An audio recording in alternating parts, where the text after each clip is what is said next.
morning, sir.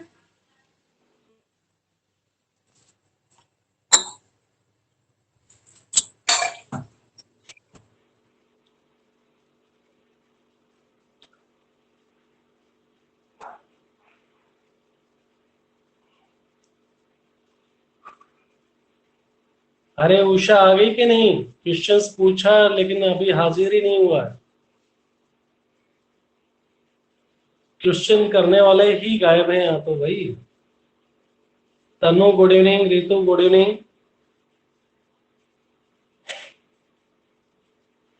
Amrita good evening. तो उषा है नहीं ना अभी, नहीं आएगी। खैर कोई नहीं।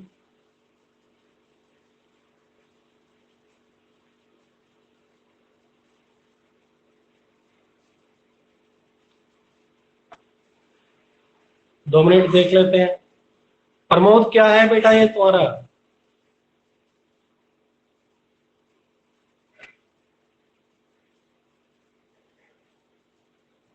प्रमोद ये बार बार मुझे मौका मत दो, ठीक है ना? बहुत अपने अंदर तुम्हें सुधार करने की जरूरत है। रोजाना दूसरे दिन मुझे कॉल करके नहीं बताना पड़े कि आपको क्लास ज्वाइन करना है। This is not good. Saurabh आप भी।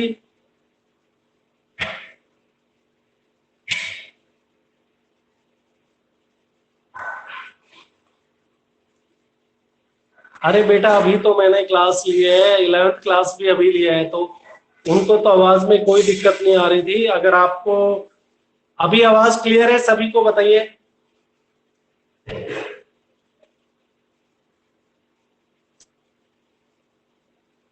अनु बोल रही है क्लियर है। अभी क्लियर है तो बताइए, अदरवाइज मेरे पास में बस एसी को ऑफ कर सकता हूं, उससे ज्यादा कुछ नहीं है।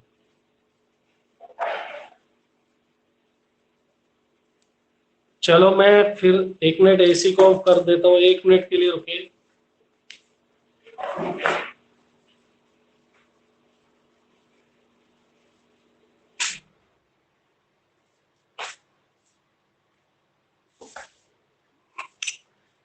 चलो अभी तो एसी बंद हो गया। अभी आपको शायद आवाज में कोई दिक्कत नहीं होनी चाहिए। अभी ठीक है बेटा? जल्दी बताइए अभी ठीक है?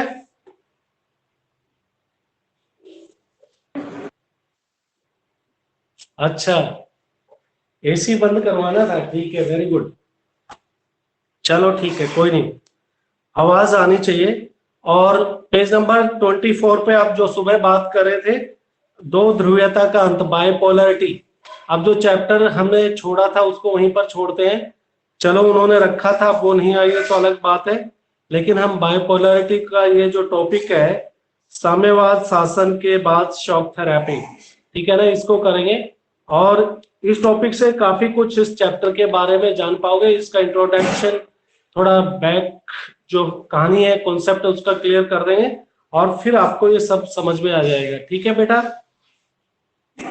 तो इस चैप्टर पे एक पेज, इसी चैप्टर के पेज नंबर 24 पर एक मैप है, उसको आप मैप को एक बार निकाल के रखो। पेज नंबर 24, साम्यवाद शासन के बाद शॉक थेरेपी, इसी पर एक मैप है। तो इसमें मैप देख रहे हो बेटा? मैप में सबसे ऊपर रूसी संघ है और उसके तुरंत नीचे कजाकिस्तान है, उज्बेकिस्तान, किर्गिस्तान, ताजिकिस्तान, तुर्कमेनिस्तान।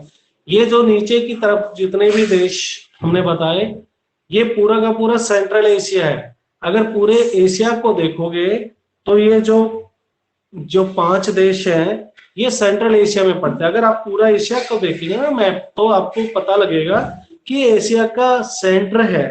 किसकी बात कर रहा हूं मैं? अभी जो कजाकिस्तान लिखा हुआ, उज्बेकिस्तान, किर्गिस्तान, ताजिकिस्तान, तुर्कमेनिस्तान की बात करें, ये पूरा का पूरा सेंट्रल एशिया है, ठीक है।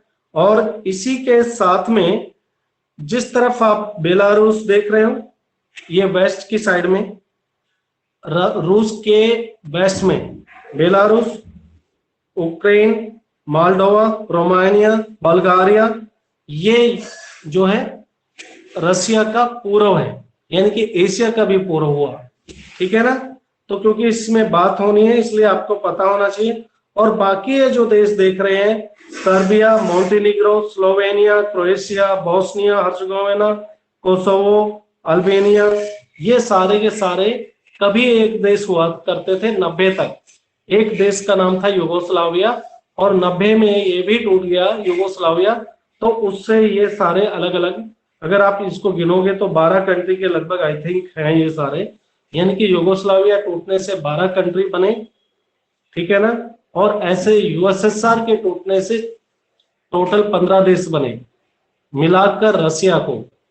तो अब आपको ये ध्यान रखना है इस चैप्टर के आगे वाले को समझने के लिए,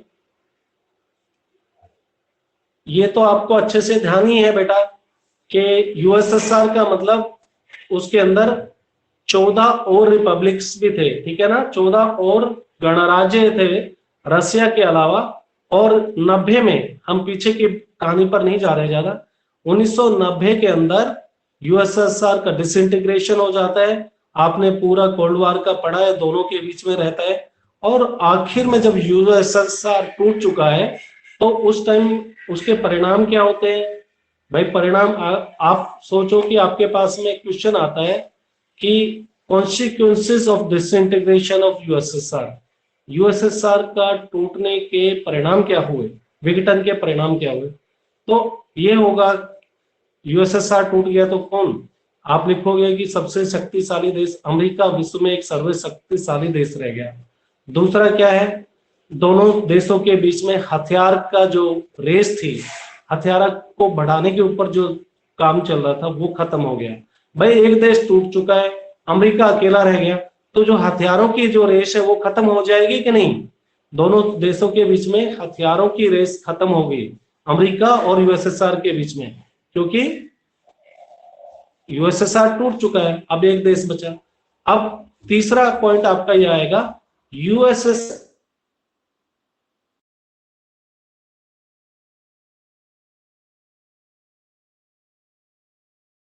यूएसएसआर के पास थे, यूएसएसआर यूएनओ का मेंबर था, परमानेंट मेंबर था, जैसे कि फ्रांस है, यूनाइटेड स्टेट ऑफ अमेरिका है, चाइना है, ब्रिटेन है। ऐसे ही पांचवा देश यूएसएसआर भी स्थायी सदस्य था यूएन का। अब उत्तराधिकारी कौन बन गया? अब जैसे बाप की डेथ हो जाती है, फादर की, तो उसका प्रॉपर्टी के ऊपर किसका हक होता है? उसका जिम्मेवारी कौन संभालता है? उसका सबसे बड़ा बच्चा संभालता है। तो सेम यहां पर भी हुआ, यूएसएसआर के टूटने के बाद रसिया के पास में वो सारा उत्तराधिकार आ गया। 3 पॉइंट हो चुके। चौथा पॉइंट ये हो गया बेटा, यूएसएसआर के टूटने के बाद में अब ये भी साबित हो गया कि साम्यवादी व्यवस्था जो थी यूएसएसआर की वो फेलियर हो चुकी है, और अब पूंजीवाद ही पूरे विश्व के अंदर सबसे बड़ी अर्थव्यवस्था है, ठीक है ना। तो और अमेरिका विश्व के अंदर एक शक्तिशाली देश के रूप में हो गया। तो ये सारे के सारे यूएसएसआर के परिणाम हैं। अब लेकिन हमको पढ़ना है, अपना टॉपिक है कि साम्यवादी शासन के बाद शॉक थेरेपी। अब देखो ये जितने भी 15 के 15 देश बन गए यूएसएसआर,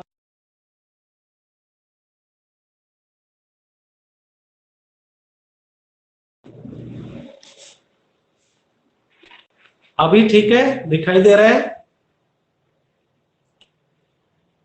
बोलो सही है, क्लियर है, आवाज वगैरह सब कुछ? जल्दी बोलो, नहीं तो आगे नहीं चलेंगे फिर।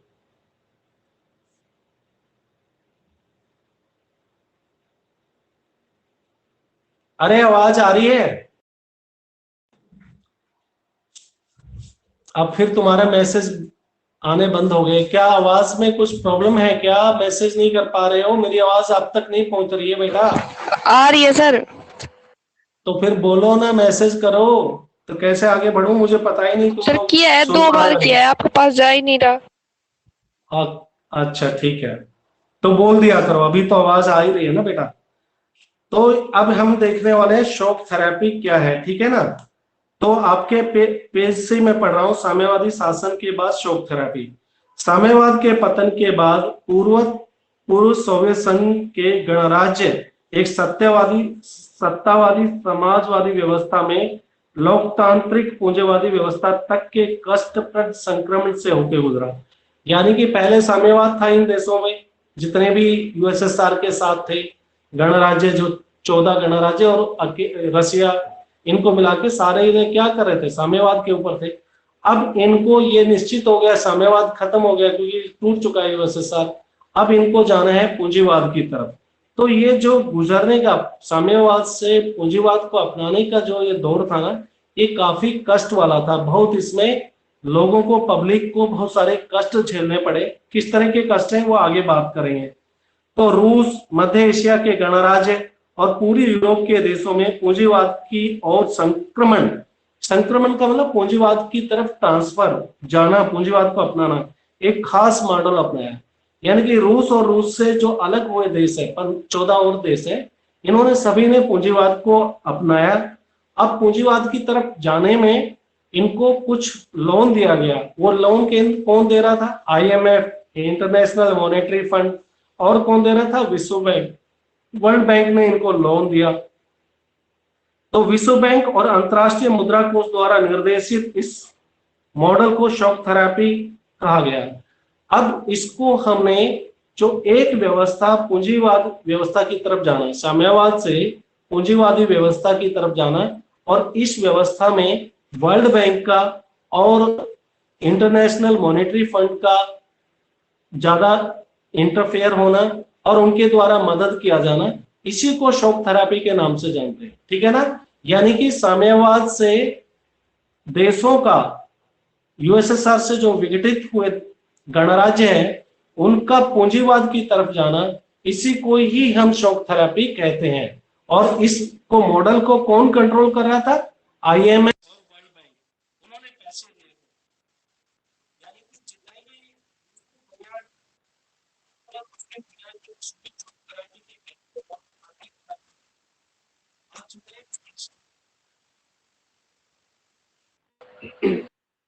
भी देश थे, उनके अंदर ये जो ट्रांसफर करने का जो स्पीड है, कितना जल्दी, कुछ तो बहुत जल्दी जा रहे थे पूंजीवाद की तरफ और कुछ थोड़ा स्पीड कम था। ठीक है ना?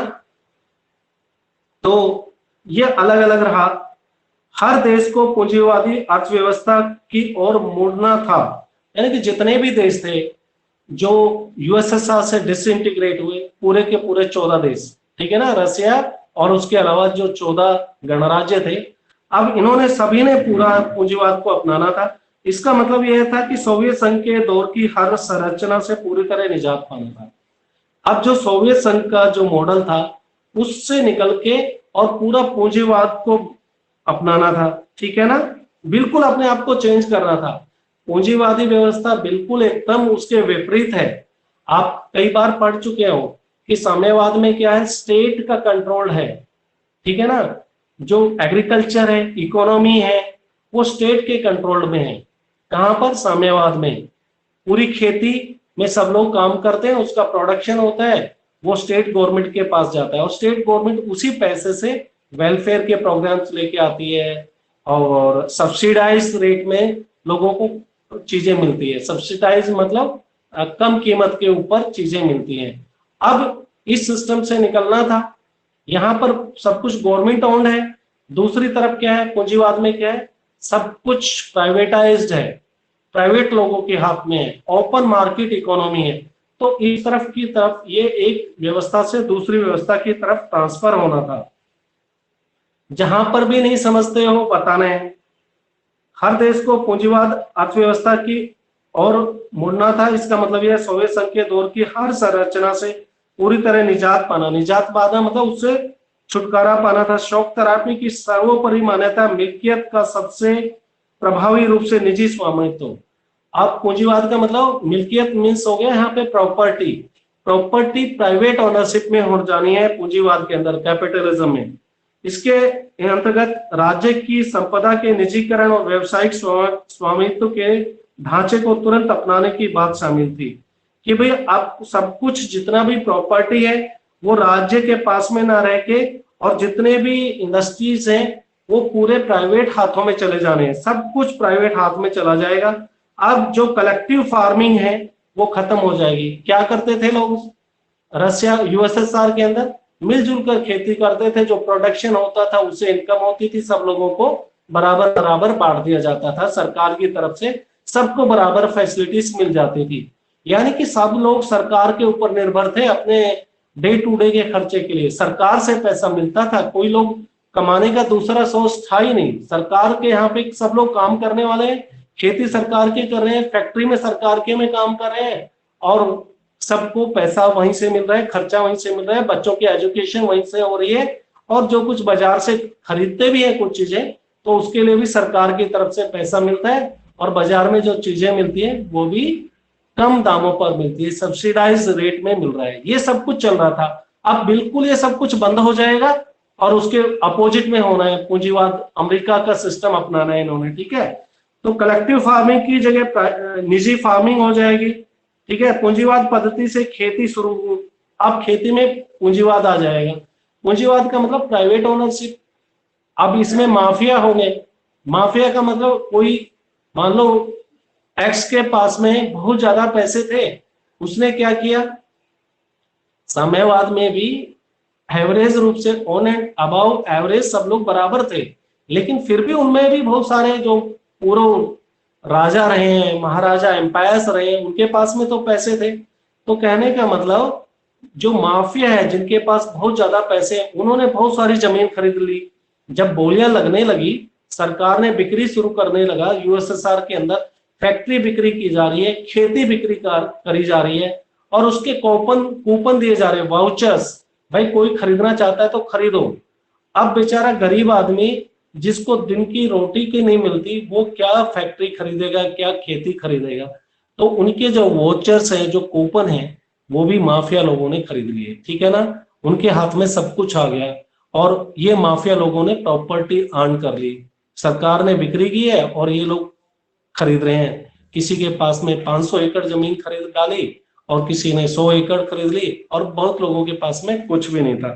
तो इस तरह से पूरा इनको जाना है पूंजीवाद की तरफ, ये सब कुछ छोड़कर, ठीक है ना। तो ये हो रहा है, राज्य की संपदा का निजीकरण हो रहा है, व्यवसायिक स्वामित्व के ढांचे को तुरंत अपनाने की शामिल थी, सामूहिक फार्मिंग को निजी फार्मिंग में बदला गया, पूंजीवादी पद्धति से खेती शुरू हो गई। इस संक्रमण से राज्य नियंत्रित समाजवाद या पूंजीवाद के अतिरिक्त किसी तीसरे की, अब देखो इसमें बेटा, यानी कि कोई थर्ड आपके पास सॉल्यूशन ही नहीं है, ठीक है। पूंजीवाद की तरफ जाना है, और कहां से निकलना है, समाजवाद से निकलना है, बाकी तीसरा कोई ऑप्शन नहीं है। शॉक थेरेपी से इन अर्थव्यवस्थाओं के बाहरी व्यवस्थाओं के प्रति रुझान बुनियादी तौर पर बदल गए। अब माने जाने लगे ज्यादा से ज्यादा व्यापार करके ही विकास किया जा सकता है। अब इनको बहुत सपने दिखाए गए थे कि आप पूंजीवाद अपनाओगे, मार्केट इकोनॉमी होगी। तो जो पहले इनकी सोच थी अब बदल चुकी है। अब इनको लगने लगा है, जितने भी ये जो देश जिन्होंने पूंजीवाद को अपनाया है, 15 देश, कि अगर हमें विकास करना है तो यही एक तरीका है, और सब कुछ ओपन ट्रेड होगा, मुक्त व्यापार होगा, ठीक है ना।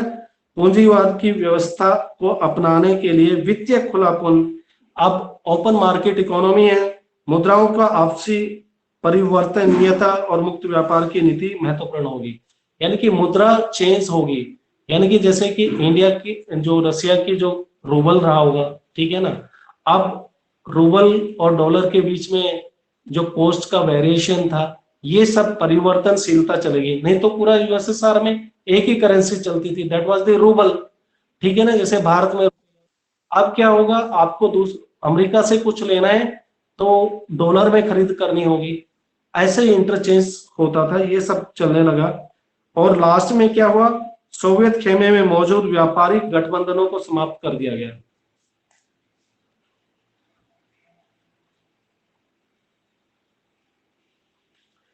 रितु कोई कारण नहीं है आवाज नहीं आने का, सब बता दो। आवाज नहीं आ रही तो मेरे को सब बता दो, नहीं आ रही तो। आ रही है, चलो कोशिश। बेटा हो सकता है आपके पास में नहीं हो रहा हो, कोई दिक्कत होगी, खैर आप ध्यान दीजिए, थोड़ी देर बाद में ठीक हो जाएगा बेटा। तो अब क्या हो रहा था ना, ये सारे जो स्टेट समझो, यूएसएसआर के स्टेट समझो, जो 14 स्टेट थे, 15 स्टेट रसिया को मिला के, हाँ ये सारे स्टेट आपस में व्यापार करते थे पहले, जब यूएसएसआर टूटा नहीं था तब की बात है। अब इन अमेरिका ने क्या बोल दिया, नहीं तुम्हारा आपस का व्यापार खत्म करो, अब हमारे साथ व्यापार करो, ठीक है। तो उनके आपसी जो व्यापार से जो इनकम होती थी, एक दूसरे को चीजें मिल जाती थी एक दूसरे स्टेट से, ठीक है ना, वो सब खत्म कर दिया अमेरिका ने बोला। तो अमेरिका ने क्या किया, व्यापारिक गठबंधनों को समाप्त कर दिया। खेमे के प्रत्येक देश को एक दूसरे से जोड़ने की जगह सीधे पश्चिमी मुल्कों से जोड़ा गया कि जो तुम्हारे आपस में जो संबंध थे उसको खत्म करो, सीधा वेस्टर्न कंट्री से यूरोप के देशों के साथ जुड़ जाइए आप, ये बोला गया अमेरिका की तरफ से। तो इस तरह सीधे सीधे इन देशों में पश्चिमी अर्थतंत्र में समाहित हो गया। हम पढ़ रहे हैं अपना बाइपोलरिटी, बाइपोलरिटी में 25 पेज के ऊपर है, जिन्होंने आप बाद में ज्वाइन किया है। तो पश्चिमी दुनिया के पूंजीवादी देश अब नेता की भूमिका निभाते हुए विभिन्न एजेंसियों और संगठनों के सारे इस खेमे के देशों के विकास का मार्गदर्शन और नियंत्रण करेंगे। यानी कि अब जितने भी पूंजीवादी देश हैं वो लीडर बन गए इन देशों के ऊपर, क्योंकि ये तो बेचारे हारे हुए हैं, इनकी जो अर्थव्यवस्था है वो तो कमजोर हो चुकी है, इनका देश टूट चुका है 15 हिस्सों में। अब इनके ऊपर लीडरशिप दिखा रहे हैं और बोले कि जो हम कह रहे हैं वैसे करो। अब शॉक थेरेपी के परिणाम क्या हुए मैंने बता दिए, आप शॉर्ट में देख लोगे। 1990 में अपनाई गई शॉक थेरेपी जनता के उपभोग के उस आनंद लोक तक नहीं ले का वादा किया गया था। बहुत सपने दिखाए गए थे कि पूंजीवाद को अपनाइए और हम आपको मदद करेंगे और आपका विकास हो जाएगा। जैसे कि कोई सरकार चुनाव के अंदर कहती है कि भाई हम आपके लिए ये करेंगे, अच्छे दिन आएंगे, सबके जो खाते के अंदर 15 लाख रुपए पहुंचेंगे। तो वो सारे सपने अमेरिका ने और पूरी यूरोप के जो पश्चिमी देश हैं उन्होंने इनको दिखाए थे, यूएसएसआर से टूटे हुए देशों को दिखाए थे कि आप अपनाइए तो सही पूंजीवाद को, फिर देखो क्या मजा आएगा, सोने की चिड़िया बना देंगे आपको। तो वो सारे जो सपने थे, जो आनंद लोक के सपने दिखाए गए थे, वो सब चकनाचूर हो गए। अमूमन शॉक थेरेपी से पूरे क्षेत्र की अर्थव्यवस्था तहस महस हो गई।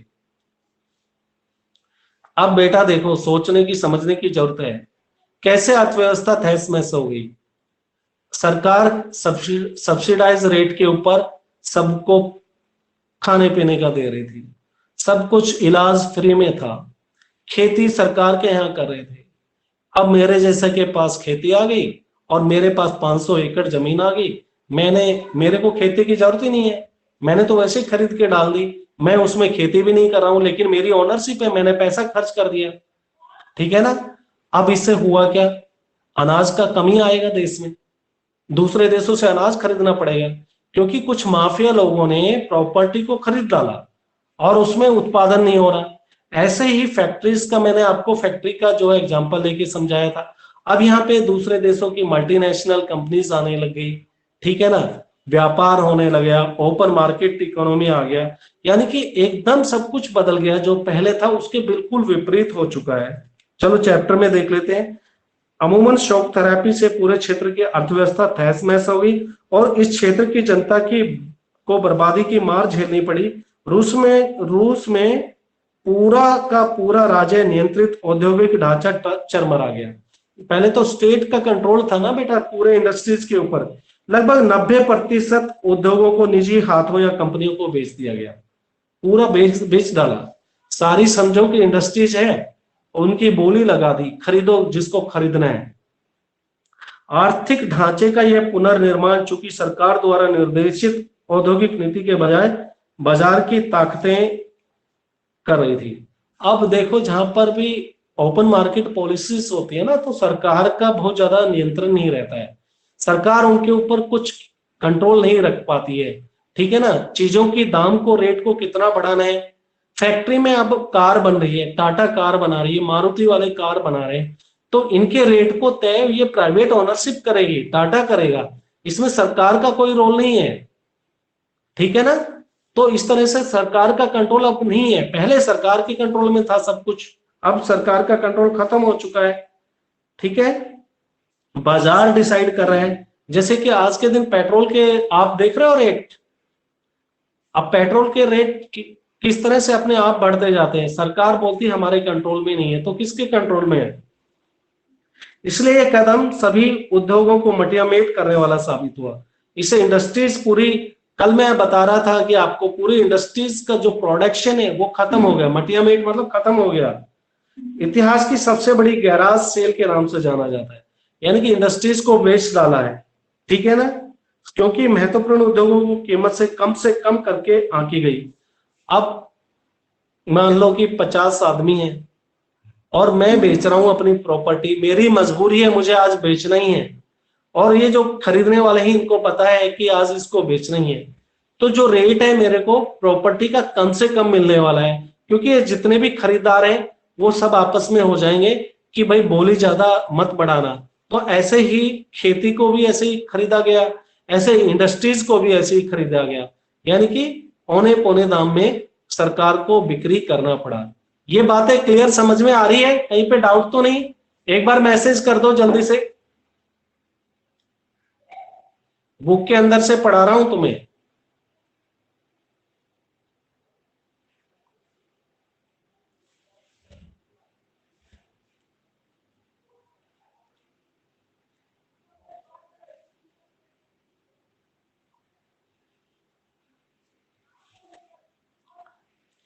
ओके, तो सब कुछ बिक्री हो गया, सभी नागरिकों को अधिकार पत्र तो दिए थे। मैं बात कर रहा था ना, वाउचर्स तो सबको मिले थे, सबको बोला था भाई ये लो तुम्हारे को वाउचर है, तुम भी जाके बोली लगा सकते हो। लेकिन एक गरीब आदमी क्या बोली लगाएगा? क्या फैक्ट्री खरीदेगा? खेती खरीदेगा? लेकिन अधिकांश नागरिकों ने अपने वाउचर्स को काला बाजारियों के हाथों में बेच दिए, यानी कि मैंने अपना वाउचर्स की कीमत ले ली। ऐसे नहीं होता है, जैसे आपने देखा होगा कि सपोज करो कि मैंने हुड्डा के प्लॉट के लिए अप्लाई किया और मेरे को प्लॉट मिल गया, लेकिन मुझे जरूरत नहीं है, मैं पैसा कमा लेता हूं उससे। तो ऐसे जो गरीब लोगों ने किया, कुछ तो पैसे मिलेंगे, उन्होंने अपने वाउचर्स जो है पैसे वाले लोगों को बेच डाले, ठीक है ना, जिनको धन की जरूरत थी। अब रूसी मुद्रा रूबल के मूल्य में नाटकीय रूप से गिरावट आई। अब ये सब कुछ हो रहा है, देखो आपकी फैक्ट्री बिक रही है, खेती बिक रही है, आप बताइए प्रोडक्शन होगा क्या? कल वही तो मैं आपको समझा रहा था, कैसे प्रोडक्शन होगा? फैक्ट्रियां बंद है, खरीदने वाले ने आराम से वो उसको जब दिल करेगा, कुछ टाइम लगेगा एस्टेब्लिश होने में, तब उसमें प्रोडक्शन होगा। दूसरी तरफ खेती मैंने खरीद के डाल दी, मैंने 500 एकड़ ले ली, मैंने उसमें 500 एकड़ में से 100 एकड़ में ही खेती की, 400 एकड़ खाली पड़ी हुई है, तो क्या अनाज होगा लोगों के लिए खाने के लिए? तो क्या सरकार, अभी सरकार के हाथ में कुछ नहीं है। तो लोगों की जो जमा पूंजी है, सामूहिक खेती की प्रणाली समाप्त हो चुकी थी। अब ये बेटा जमा पूंजी वाली बात का मतलब ये होता है कि जब आपके पैसे की कीमत घटती है ना, जैसे आपने मान लो कि बैंक में कुछ पैसा किया है, जमा किया है, तो जब इन्फ्लेशन डाउन होती है, मतलब क्या कहेंगे इसको, इन्फ्लेशन तो मतलब जब आर्थिक मंदी आती है, आर्थिक मंदी के दौर में मान लो आपने 5 लाख रुपए जमा किए हैं और अगर आज आप निकालने चाहते हो तो उनकी कीमत 4.5 लाख रुपए हो जाती है, ठीक है ना। मार्केट जिस तरह से हम शेयर मार्केट में पैसा लगाते हैं, तो वो शेयर मार्केट किस तरह से काम कर रहा है, शेयर मार्केट में उछाल आ रहा है तो उसकी कीमत बढ़ेगी। लेकिन जैसे लॉकडाउन के पीरियड में क्या है, आपने इन्वेस्टमेंट पैसा जो किया हुआ है शेयर मार्केट में या कहीं और जगह पे, तो उसकी कीमत लो आ जाती है, बहुत कीमत लो हो जाती है, ठीक है ना। 70,000 रुपए डालें और 30,000 बन जाएंगे, ये बात समझ पा रहे हो? तो ऐसे ही जो लोगों की जमा पूंजी थी बैंक में, उसकी भी कीमत कम हो चुकी थी, जाती रही। सामूहिक खेती की प्रणाली समाप्त हो चुकी थी, लोगों को अब खाद्यान्न की सुरक्षा मौजूद नहीं।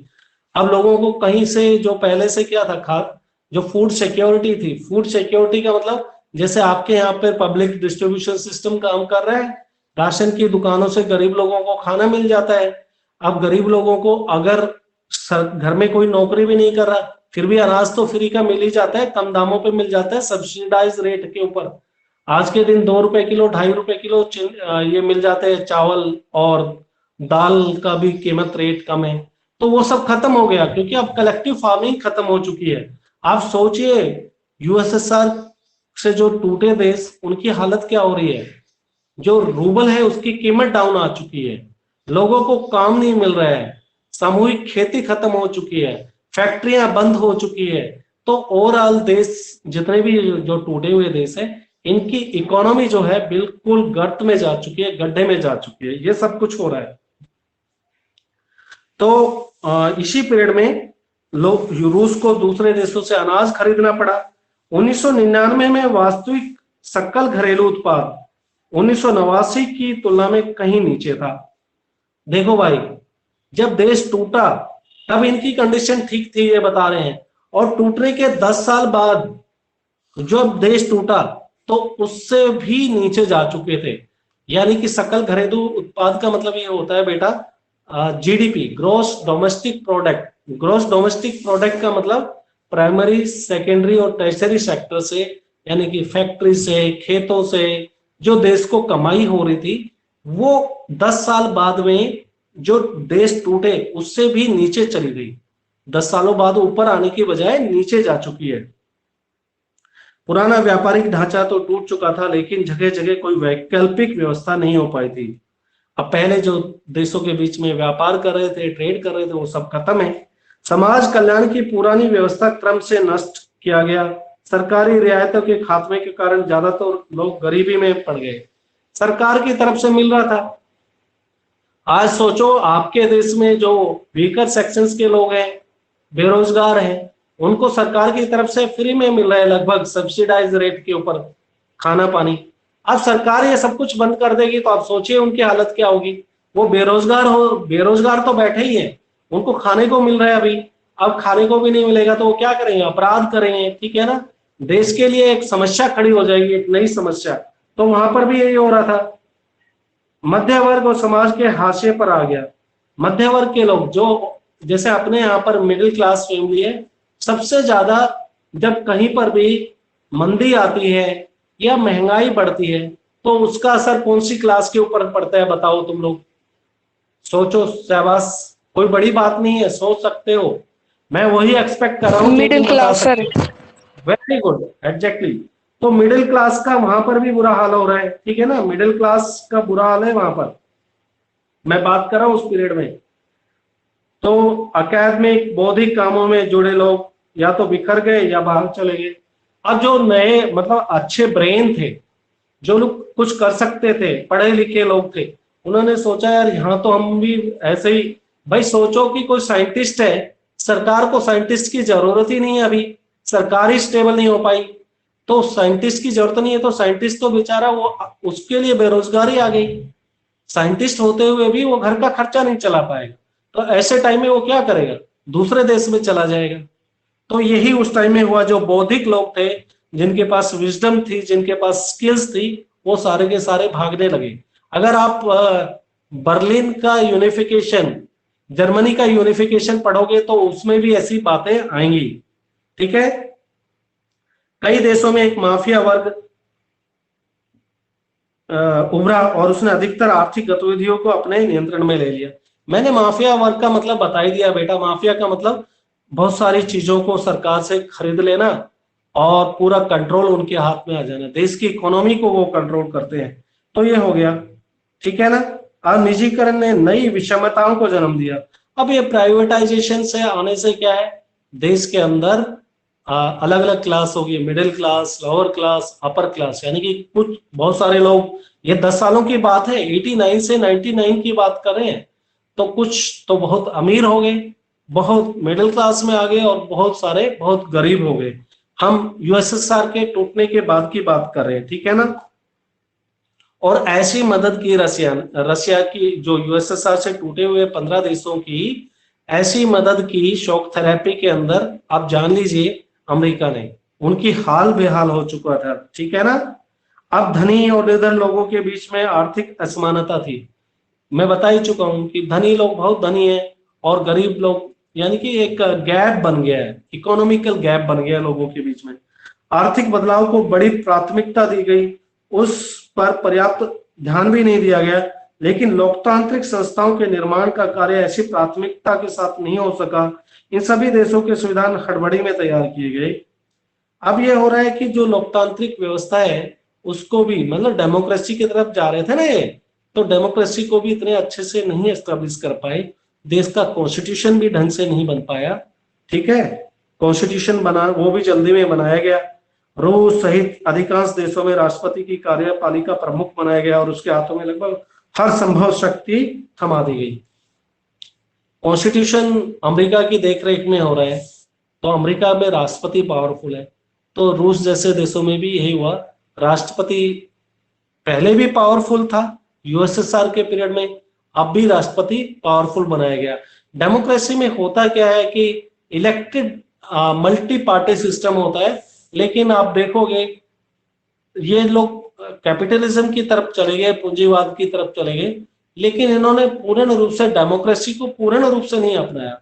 यानी कि यहाँ पर आप बात करो तो यूएसएसआर या उसे टूटे हुए सभी देश, वहां पर मल्टी पार्टी सिस्टम सभी देशों में नहीं है।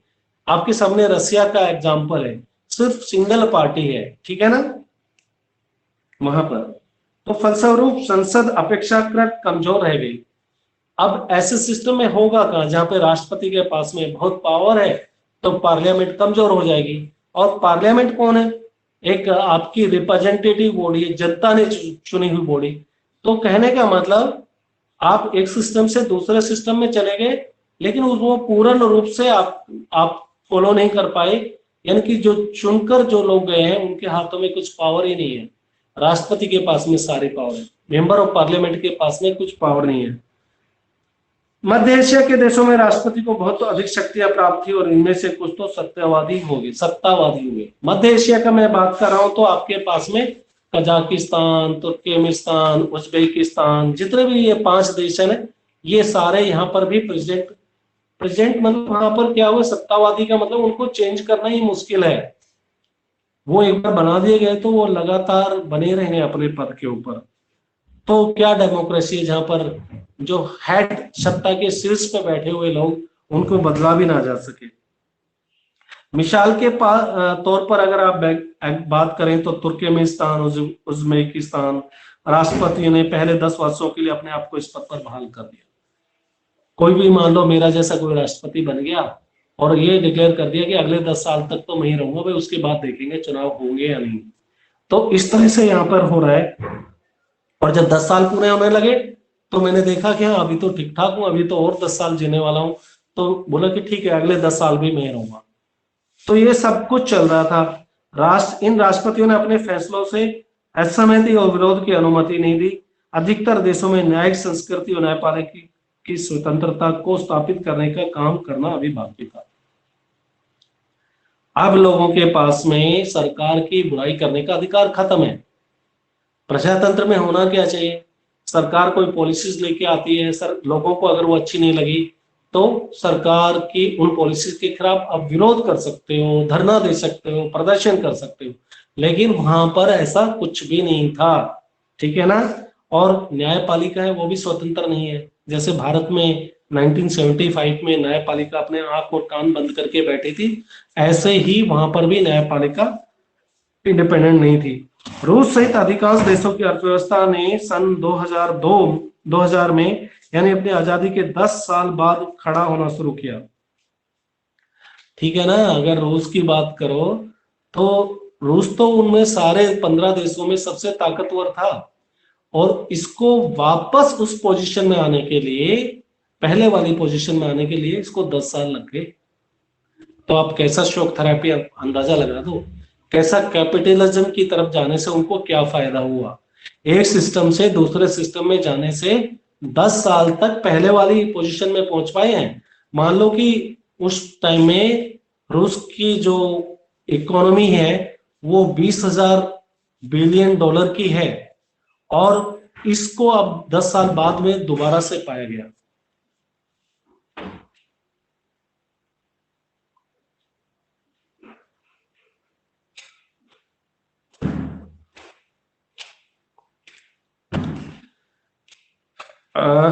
नेहा के पास आवाज नहीं पहुंच पा रही है। नेहा अभी नहीं पहुंची या शुरू से नहीं पहुंच रही बेटा तुम्हारे पास?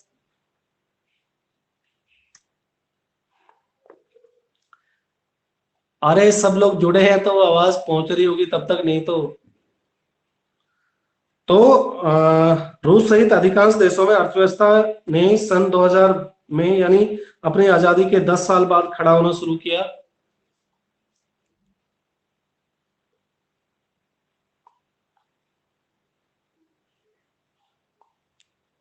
ओके, इन अधिकांश देशों की अर्थव्यवस्था के पुनर्जीवन का कारण खनिज तेल, प्राकृतिक गैस जैसे प्राकृतिक संसाधनों का निर्यात। अब ये जो देश दोबारा से अपनी पहले वाली पोजीशन में पहुंच पाए, उसमें मेन रोल क्या रहा इनके पास में, जैसे ये जितने भी सेंट्रल एशिया के देश है ना बेटा, ये सारे के सारे देशों में ना खनिज तेल वगैरह काफी है। तो इस वजह से जो नेचुरल रिसोर्सेज है, इनकी वजह से ये दूसरे देशों को बिक्री किया इन्होंने। तो उसकी वजह से चाहे बात करो कजाकिस्तान, तुर्कमेनिस्तान, उज्बेकिस्तान, अजरबैजान, ये सब तेल गैस के बड़े उत्पादक देश हैं। बाकी देश को अपने क्षेत्र में तेल की पाइपलाइन गुजारने के कारण फायदा हुआ। ठीक है ना। मान लो कि मुझे इंडिया से बांग्लादेश पाइपलाइन लेके जानी है। अब सोचो कि बांग्लादेश जाने के लिए मैंने कई सारे स्टेट गुजरने हैं और बाकी सारे स्टेट क्या बोलेंगे, दिल्ली से पाइपलाइन गुजारनी है। बाकी बाकी सारे स्टेट बोलेंगे कि अगर आपको पाइपलाइन लेके ले जानी है तो जैसे रोड के ऊपर टोल टैक्स देते हैं ऐसे हमको टैक्स दे दो। ठीक है ना। तो ऐसे बाकी देशों की इकोनॉमी को भी फायदा हुआ। समझ पा रहे हो। और एक हद तक यानी कि इनको 10 साल, कम से कम 10 साल लगे फिर वो उभर पाए। यानी कि इन्होंने सपना देखा था कि हम अब टूट गए हैं, यूएसएसआर से अलग हो गए हैं, अब हम कैपिटलिज्म को अपनाएंगे और हमारे वारे नारे हो जाएंगे, डेवलपमेंट बहुत ज्यादा होने वाला है देश के अंदर, हर लोगों के पास पैसा होगा, हमारी इकोनॉमी देश की अच्छी होगी। बट रियल में ये हुआ कि 10 साल लगे फिर जाकर ये इन्होंने प्रोग्रेस करना शुरू किया। तो कैसे ये कम्युनिज्म से सोशलिज्म और कम्युनिज्म से इन्होंने कैपिटलिज्म, ओपन मार्केट को अडॉप्ट किया और इसमें कौन कौन सी परेशानियां आई, उनके परिणाम क्या निकले, वो सब आपने पढ़ा। ठीक है ना। तो आज की क्लास यहीं पर खत्म करते हैं और इसको भी पढ़ लेना। लेकिन जिसने क्वेश्चन पूछा वो तो खुद गायब है। यही होता है अपने देश में। ठीक है, यहीं पर खत्म करते हैं क्लास को, फिर मिलते हैं कल।